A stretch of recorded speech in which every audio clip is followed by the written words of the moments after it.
السلام عليكم ورحمة الله وبركاته. نتمنى تكونوا بخير وفي أحسن الأحوال. اليوم راح ندير معكم الحجوبة. سمحوا لي ما نعدلكمش في الأول. شكون ما يعرفش يقص البصلة يعني. درت كمية من البصل لهنا وطماطم حب، شوية ملح، شوية فلفل كحل، والشحمة طبعا بما أنها كسرت محجوبة، وحطيت طماطم مصبرة وخليتها تتقلى حتى تدبل. خلاص درك شويه نزيد لها شويه ثوم وخلاص. العجينه نروحو نديروها بركا. هنا بعد ما طابت البصل يعني ودبالت مليح، هاني حطيتها لهنا، فرغتها باش تبرد. دوك نخليها تبرد تماما الوقت اللي نوجد فيه العجينه وكل، ونبدا يعني نبدا نحط الحشو في العجينه. ما حبيتش نطول لكم الفيديو باش نقص البصل والطماطم اختصرت هكذايا. كما راكم تشوفوا هذيك هاي طابت، نخليها حتى تبرد ونبدا في العجينه. انا عندي الدقيق 3 كيلات، وعندي هنا شويه فرينه.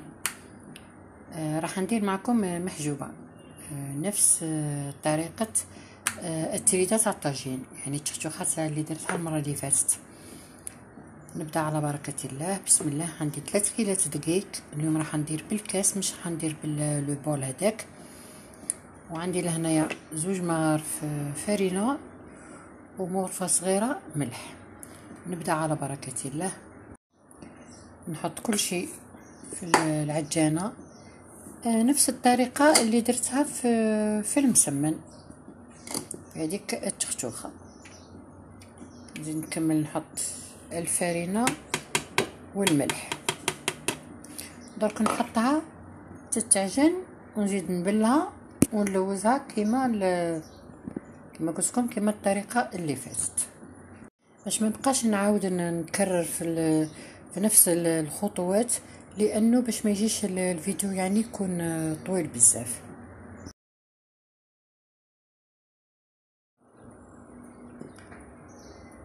كما شفتوا بعد ما تعجنت دهنت لو بول وحطيتها في وسطو، ودهنت يديا وعملتها كيما هاك. كما شفتوا المره اللي فاتت العجينه تاع المحاجب ما لازمش تجي تاني يابسه بزاف، كون تجي يابسه بزاف تتقطع لكم لاباط.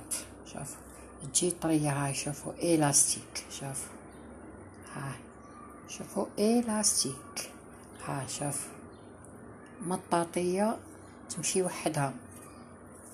دوك نزيد نخليها ترتاح في لو بول هذا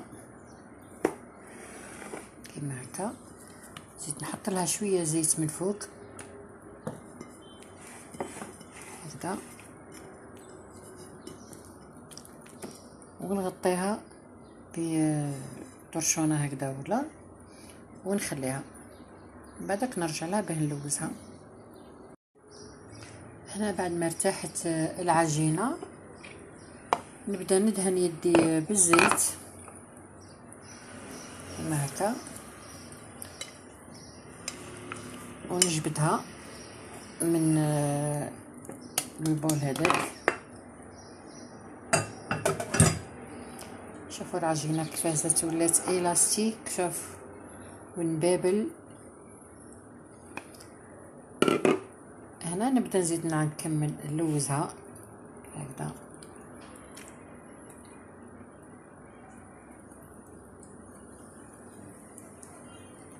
شوف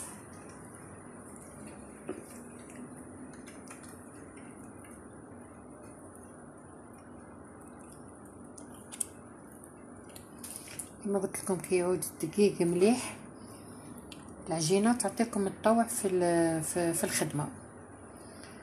نكمل انا نلوزها كامله ونرجع لكم.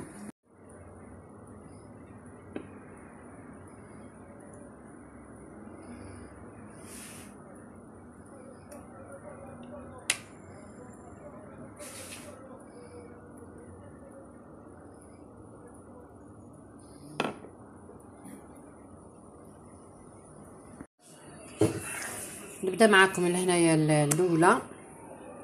شوفوا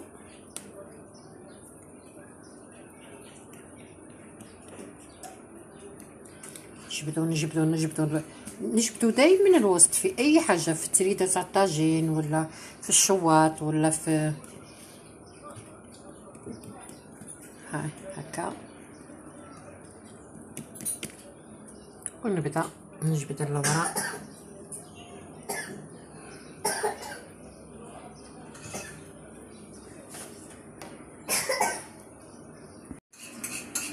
نزيد نكمل من هنا.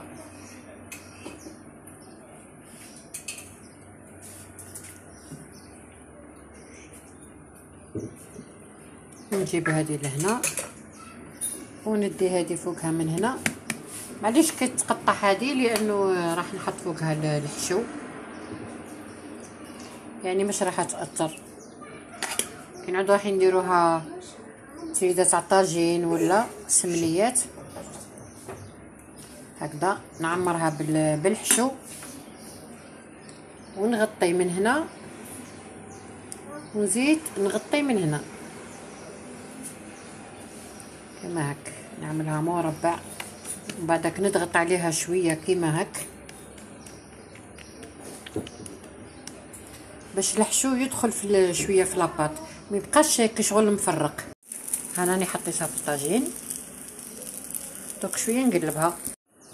نزيد معكم وحده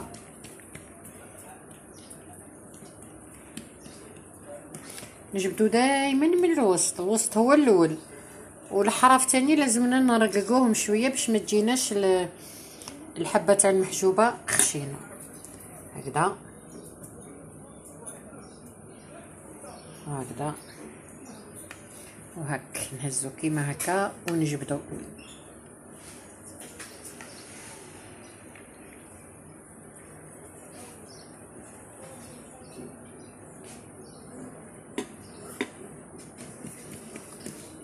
والحراف تاعنا لازم دائما هكذا نزيدو نفوتو عليهم يدينا هكا باش ما يجيوناش خشان.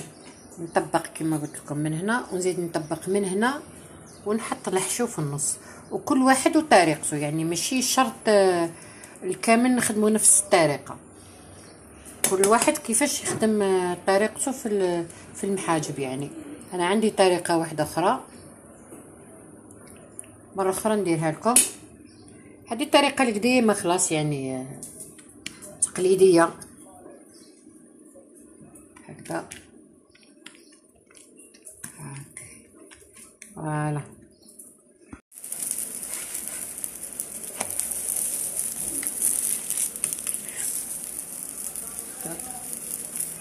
دوك يزيد طيب هذه شويه من تحت نزيد نقلبها.